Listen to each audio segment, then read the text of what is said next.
Shalom Aleichem, and welcome back to this week's Biselleh Torah. Hayay Sarah is the name of the Torah portion, which translates as the life of Sarah.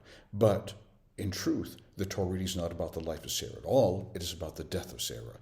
And that's how the Torah reading opens up, detailing exactly how she died and how she was ultimately buried.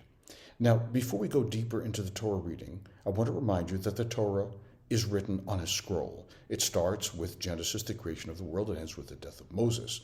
And we read the entire Torah from beginning to end throughout the course of a year. But because the Torah is so long, we can't possibly read the whole thing in one fell swoop. So we break it down into segments that are digestible. And basically, these segments are artificially designed. They are put in place by the rabbis so that we can read the Torah from beginning to end in segments. But the Torah itself is not segmented. The Torah itself reads as one continuous document from beginning to end.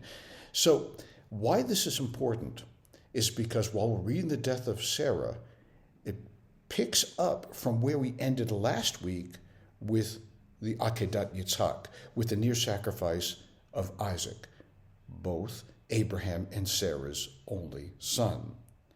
And then we come to this week's Torah portion, which again runs straight from the Akedah, from this near sacrifice of Isaac, into the death of Sarah. So the two ideas are connected one with another, that the fact that her husband, Abraham, could have been capable of doing such a terrible thing of sacrificing her son on an altar. Basically, Sarah gave up on life. What is there to live for when my husband could do such a terrible thing? The Warsaw Rebbe, Rabbi Kalonymus Shapiro, looked at this portion, and before I tell you what he said, just from a historical point of view, let me remind you that the Warsaw Rebbe, Rabbi Shapiro, lived in the Warsaw Ghetto in 1939-40. He was ultimately murdered by the Nazis. So what he reads into the Torah reading is obviously affected by his experiences at the hands of the Nazis.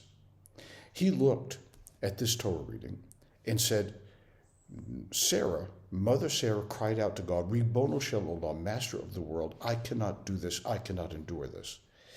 What Sarah's basically saying through the mouth of Rabbi Shapiro is that I cannot do this. You cannot do this, she's calling out to God. You cannot possibly let this happen. How could you be party to the fact that Abraham nearly sacrificed this young child? How could this possibly occur? And then the second part of it is, I cannot endure this, is all about Sarah giving up, saying, what is there left to live for when life is so painful, so arbitrary, so horrific to endure? Now, life is hard. None of us can control the diseases that afflict our body. None of us can control the angel of death that affects us in a variety of ways throughout our life. When death occurs, we have no say in it. But the only thing that we do have say in is how we respond to it. And this is what Rabbi Shapiro's point is. We must never abdicate our ability to be able to at least control who we are and where we are and what we do, how we respond to the vicissitudes of life. I want to remind you, too, that in last week's Torah reading, God reveals to Abraham that he's about to destroy the wicked cities, Sodom and Gomorrah. And Abraham's response to that is, shall the master of the world not dispense true justice? In other words, Abraham talks to God and responds to what is happening to him in his life by challenging God. And that's precisely what Sarah's doing in this week's Torah reading as well, through, again, the words of the Warsaw Rebbe.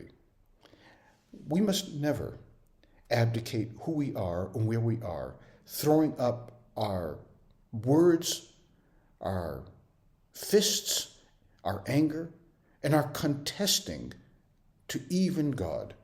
This is our response to the world. This is how we respond to what happens to us in the world.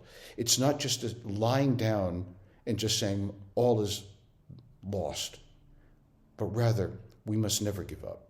Hope is really the lodestone of the Jewish people.